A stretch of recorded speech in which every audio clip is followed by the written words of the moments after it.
Hey guys, welcome back to my channel. If you're new here, I'm Rachel, and if you're not subscribed already, don't forget to subscribe before you leave. So today I want to talk about some brands that I only have one makeup product from, and I was actually surprised by the amount of brands that I have in this video, just because since I am cruelty free, I tend to go back to the same brands over and over again when I want to try out new products. I decided not to include any brands that aren't cruelty free in this video, just because part of the reason why I haven't purchased more products from those brands are because they aren't cruelty free. Also, a quick disclaimer, I don't think that these brands are necessarily bad. It just so happens that I've only tried one product from these brands, and I'll get into why that is the reason. So the first product and brand that I want to mention is actually the one that inspired this video, and that is my Ciate London bronzer.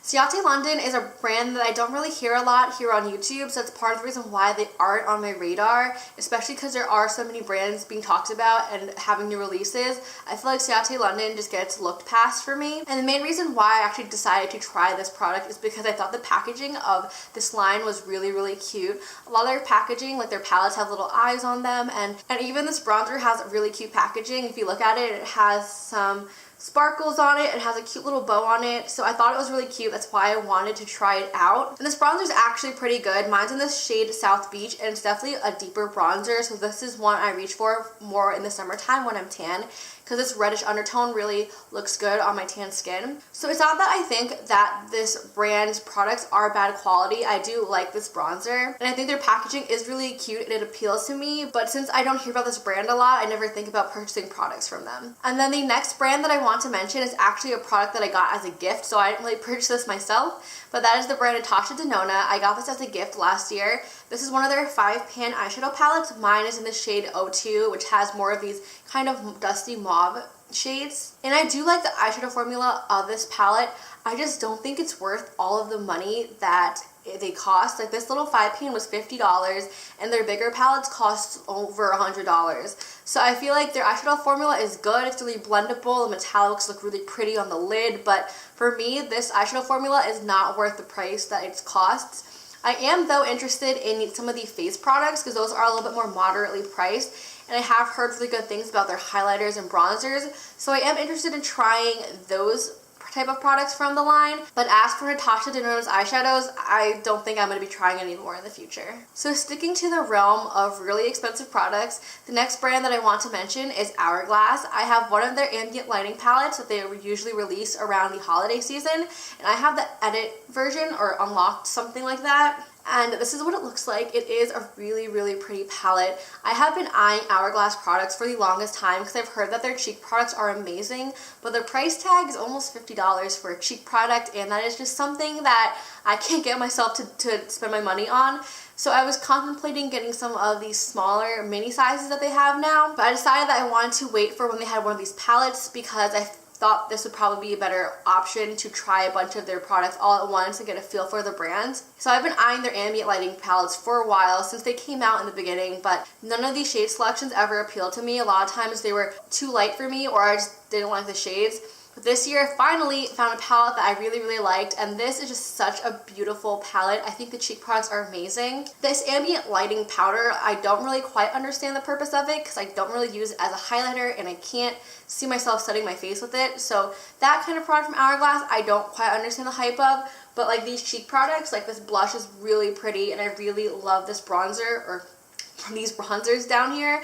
So I definitely think I would be open to purchasing more cheek products from Hourglass in the future because I think they are really nice, and I think that they're a little bit more unique because they have that kind of satiny finish to them that I feel like most products are either shimmery or matte, and I find that the finish of these powders are really nice on the skin and look super natural. But for now, I am happy with this. It is kind of pricey to purchase more products from them, so I'll stick with this for now. The next brand that I want to talk about is Besame Cosmetics. I feel like they had a short-lived lifespan in Sephora. I don't think they're in Sephora anymore, but when I purchased this product, they were, and that is the Translucent Brighten Vanilla Powder.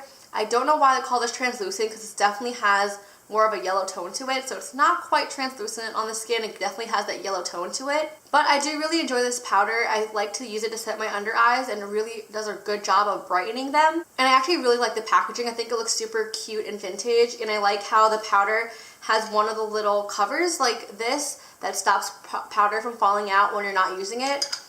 The only complaint that I have with this product is that I feel like it doesn't come with a lot of product. If you saw my spring project pan finale, you'll see that I actually used up quite a decent amount of this product in a very, very short time span. So that's the only complaint I have about this product. But the main reason why I haven't purchased a lot from this brand is because I feel like the aesthetic doesn't really draw me in. I think the packaging and the vintage vibe is really cute, but the kind of products that they offer just doesn't really do it for me. They have a bunch of different setting powders that I'm just not drawn to. It's the only one that I thought was interesting. And then they also have a lot of lip products, and I don't tend to really wear lip products in general, and I definitely don't wear red lipstick a lot. So for me, just the products in the brand don't really appeal to me. So that's most of the reason why I haven't purchased more products from this brand, because I do think that their products are of good quality. The next brand that I want to mention is another brand that's not really mentioned a lot here on YouTube, and that is Butter London. I have one of their glazed-in eyeglosses, and I feel like this is the only product I've ever heard anyone talk about from this brand. And this is a pretty good product. I like it. It is a little bit more of a hassle to use than like the Stila Glitter and Glows, because obviously they stick your finger in this pot. But overall, as a liquid glitter shadow, I think it looks really, really pretty on the eyes, and it lasts really well, and the glitter doesn't get everywhere. So it is a good product. But I find that the products that this brand offers just don't really call me in. Like the shades that they offer, the packaging just doesn't really draw me in. And since not a lot of people are talking about this brand, I tend to not think about this brand when I'm purchasing new products. I have seen some of their eyeshadow palettes, and they look really cute because they're mid-range and they look really nice, but I just have so many eyeshadow palettes that I'd rather purchase over this brand because I haven't heard so many people talking about it. And the last brand that I want to mention is actually one that is talked about a lot and hyped up on YouTube, but I only have one product from them, and that is Dose of Colors. I have one lip gloss from them, and mine's in the shade Undressed, which is like a nudie shade. And the main reason why I purchased this product in the first place is because I think it was on sale at Ulta for the 21 Days of Beauty, and I wanted to try out some more glosses, and I've heard good things about their lip products, so I decided to pick it up. But the main reason why I haven't purchased a lot of things from the brand is because, again, the type of products that they offer just doesn't appeal to me. I feel like they're most known for their lip products, like their liquid lipsticks are their biggest, like, I feel like, hyped up product here on YouTube. And I'm not a big fan of liquid lipsticks anymore, and just in general, I don't wear lip products a lot. I mainly only wear them for videos, so their line of lip products just didn't appeal to me. And then when it comes to their eyeshadow palettes, I've heard great things about them, and they look really nice, but I am not the biggest fan of monochromatic palettes, and that tends to be the kind of palettes they release. I like more variety in my palettes. I do like all matte palettes, but I want them to have more variety of tones, and I don't want them to just have like the same shade family in one palette, if that makes sense. If they were to come out with more interesting eyeshadow palette combinations, I probably would be open to trying some eyeshadows from them because I have heard really great things, but as for now, this will probably be one of the only products I purchase from Dose of Colors until they come out with more products that interest me. So those are all the brands I have to mention to you guys today. If you have any products that you really love from these brands, please let me know down below, because a lot of these brands have really good quality products. I just don't really know to try from some of them. So let me know what products you like from them. But anyway, that's all I have for you guys today. I hope you guys enjoyed this video. If you did, don't forget to give it a thumbs up and subscribe, and I'll see you guys next time. Bye!